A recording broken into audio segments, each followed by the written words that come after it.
아스도스의 궁궐들과 애굽 땅의 궁궐들에 선포하여 이르기를 너희는 사마리아 산들에 모여 그 성 중에서 얼마나 큰 요란함과 학대함이 있나 보라 하라. 자기 궁궐에서 포악과 겁탈을 쌓는 자들이 바른 일 행할 줄을 모르느니라. 여호와의 말씀이니라. 그러므로 주 여호와께서 이와 같이 말씀하시되 이 땅 사면에 대적이 있어 내 힘을 쇠하게 하며 내 궁궐을 약탈하리라. 여호와께서 이와 같이 말씀하시되 목자가 사자 입에서 양의 두 다리나 귀 조각을 건져냄과 같이 사마리아에서 침상 모서리에나 걸상의 방석에 앉은 이스라엘 자손도 건져냄을 입으리라. 주 여호와 만군의 하나님의 말씀이니라. 너희는 듣고 야곱의 족속에게 증언하라. 내가 이스라엘의 모든 죄를 보응하는 날에 베델의 제단들을 벌하여 그 제단의 뿔들을 꺾어 땅에 떨어뜨리고 겨울궁과 여름궁을 치리니 상하궁들이 파괴되며 큰 궁들이 무너지리라. 여호와의 말씀이니라. 아멘. 오늘 본문은 사마리아의 그 내막을 폭로시키시면서 그들의 죄악에 대해서 하나님께서 응징하겠다고 말씀하십니다. 지금 사마리아 사람들의 윤리적인 문제부터 다루고 계십니다. 그들은 한결같이 행복하고 풍족한 삶을 살고 있었습니다.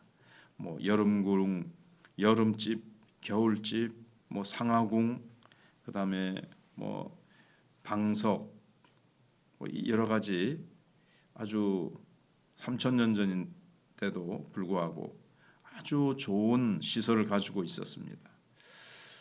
3000년, 그래서 사람들은 아주 오래 전인데도 불구하고 침상 위에서 생활하고 소파 같은 가구도 사용했습니다.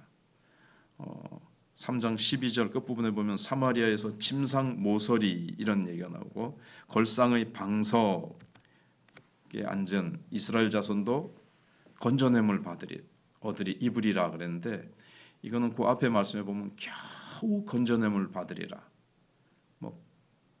그런 뜻이거든요.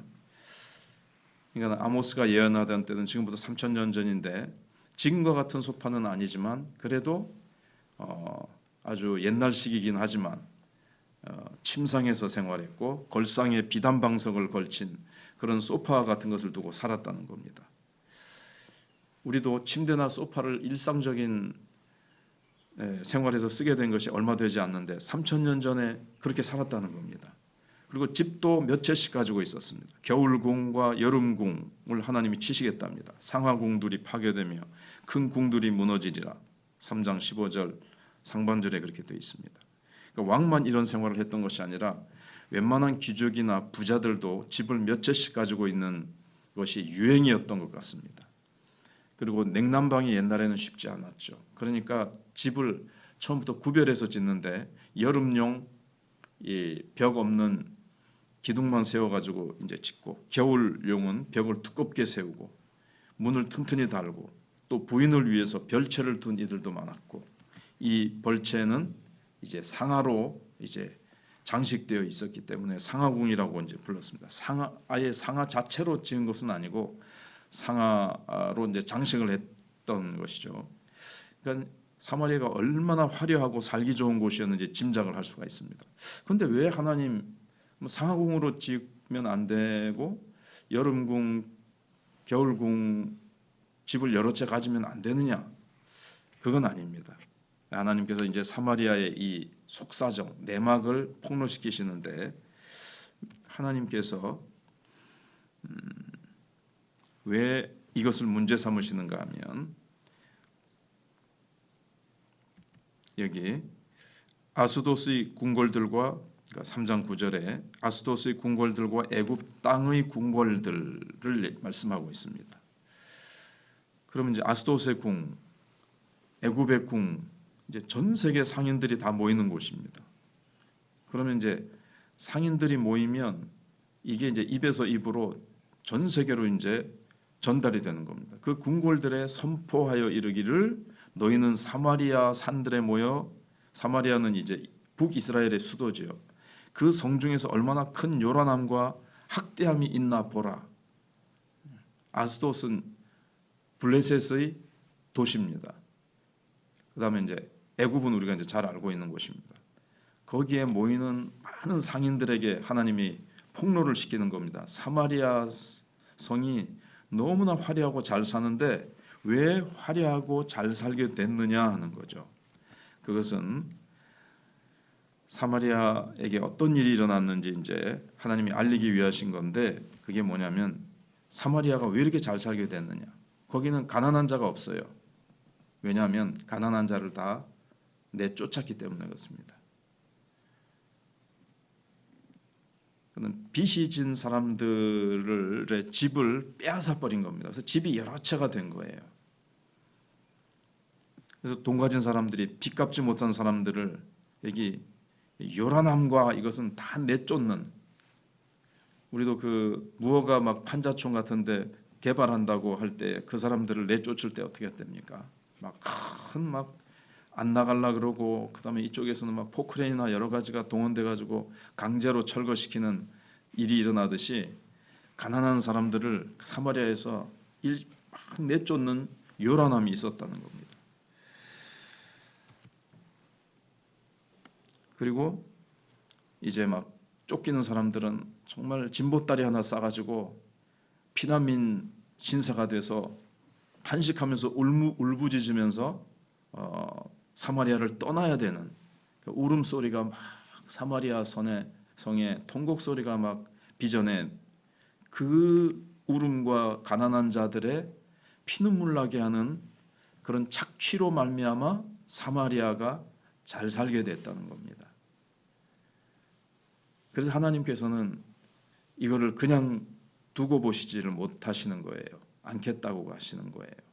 장애인들도 다 내어쫓아 버리고,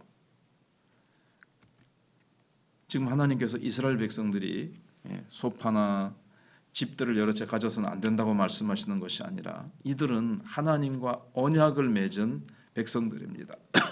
그래서 그 언약의 내용을 보면요, 사실은 한 가지로 묶어져 있는 거죠. 하나님 사랑, 이웃 사랑이죠. 근데 이웃 사랑부터 먼저 말씀하신 거예요. 윤리적이라는 것은. 왜 이웃을 사랑하고 이웃을 향해서 자비를 베풀라고 했는데, 너희들은 그렇게 몹쓸 사람들처럼 그렇게 지독하게 돈의 탐욕을 가지고 어려운 사람들을 내쫓고 그렇게 피눈물을 흘리게 하면서 너희들이 좀 좋은 집에서 살고 편안하게 살고 그렇게 하기 위해서 그렇게 하느냐 하는 겁니다. 그래서 언약의 내용을 보면 하나님 사랑이 먼저 있는데 왜 이웃 사랑부터 하나님께서 먼저 말씀하시는가 하면, 하나님 사랑이 없으면 이웃 사랑이 실천이 안 됩니다. 그래서 결국 이웃 사랑은 보이는 이웃을 사랑하지 못하는데 보이지 않는 하나님을 어떻게 사랑하느냐, 요한일서에 말씀하신 것 같이 우선 그들이 신앙적인 언약이 사실은 잘못되어 있는 겁니다. 신앙적인 언약은 다른 신을 섬기지 않고 하나님만 섬기며 안식일을 거룩하게 지키는 겁니다. 그 다음에 그 결과로 하나님을 잘 섬기는 데서 흘러나오는 열매가 이제 이웃사랑이 되게 돼 있거든요. 다른 사람의 물건이나 아내나 집을 탐내지 않으며. 그래서 십계명의 마지막이 내 이웃의 아내나 집이나 종이나 다른 것을 탐내지 말라, 그게 딱 맨 끝에 있습니다. 근데 그것이 십계명의 전부를 아우르고 조종한다 그럴까요? 모든 것에 걸려 있는 말씀입니다. 탐심이 있기 때문에 살인하고 간음하고 그 다음에 도적질하고 다른 이웃의 아내나 종이나 뭐 다른 것을 다 이제 탐내는 거거든요. 근데 하나님을 사랑하고 하나님을 잘 섬기면 이 탐심이 우리 속에서 일어나질 않습니다. 하나님이 내 마음 중심에 좌정해 계시고 성령이 오셔서 성령이 나를 이끌어 가시면 하나님 사랑하고 그 하나님의 사랑으로, 아가페의 사랑으로 이웃을 사랑하게 되어 있는 거거든요. 그런데 구약은 계속해서 옛 계명으로는 안 된다는 거죠. 사람이 성령이 오셔서 이 돌 같은 마음을 하나님께서 부드럽게 하시고 성령이 오셔서 하나님을 알게 하시고 성령이 오셔서 우리의 심장을 아예 빼내시고 성령으로 이것을 불태워버리시고 옛사람은 죽고 새 사람으로 하나님께서 우리를 새롭게 하시지 않으면 이스라엘의 사마리아 사람들, 정말 구약의 하나님과 언약을 맺은 이스라엘 백성들이 하나님의 주시는 것만으로 만족하지 못하고 이렇게 탐심으로 가득 차서 이방인들처럼 똑같이 아니면 어떨 때는 더하게 탐심으로 가득 차서 타락한 모습을 봅니다. 하나님을 바로 섬기지 않은 신앙적인 문제의 결과로 이렇게 타락해버렸다는 거죠.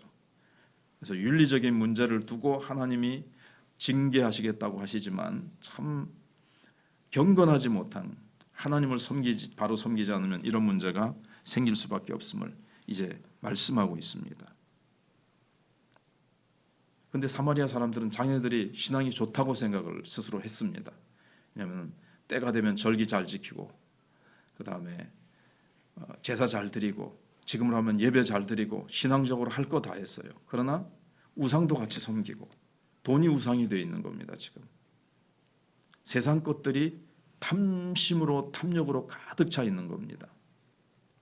성령이 오시기 전까지는 예수님이 오셔서 십자가를 지시기 전까지는 참 그들의 아담으로부터 물려받은 이 탐욕을 버리지 못하고 죽이지 못합니다. 우리가 그리스도와 함께 십자가에 죽어야만 되고 그리스도께서 부활하실 때 우리도 같이 주님과 함께 새 생명으로 부활해야만이 하나님의 말씀대로 하나님을 사랑할 수 있고 성령께서 오셔서 정말 하나님의 말씀대로 우리를 이끌어 가시지 않으면 우리는 살아갈 수 없음을 구약은 계속해서 말씀으로 보여주고 계십니다. 그리고 또 한 부자 청년이 예수님께 와서 어떻게 하면 영생을 얻을 수 있습니까? 계명을 다 지켜라. 예, 제가 어려서부터 다 지켰습니다. 거짓말이죠. 자기 스스로 속고 있는 거죠. 계명을 정말 잘 지킨다면 이렇게 재산을 많이 가질 수가 없지요. 이웃을 사랑해야 되는데 하나님을 잘 섬기는데 그리고 예수님이 다 버리고 나를 쫓아라. 그러니까는 돈이 우상이 되어 있기 때문에 돈에 대한 탐심이 있기 때문에 사실은 예수님을 못 따르는 겁니다.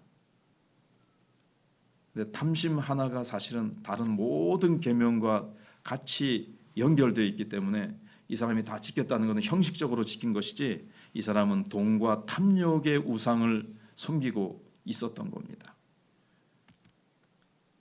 오늘 우리는 하나님께서 주신 성령에 붙잡혀서 살아가야 되는데 성령을 받은 우리 많은 신앙인들도 그 성령을 그냥 뒷방에 모시듯이 그냥 그렇게 모셔놓고 자기가 우상이 되고 돈이 우상이 되고 세상이 우상이 돼서 살아가고 있는 그런 사람들이 얼마나 많습니까?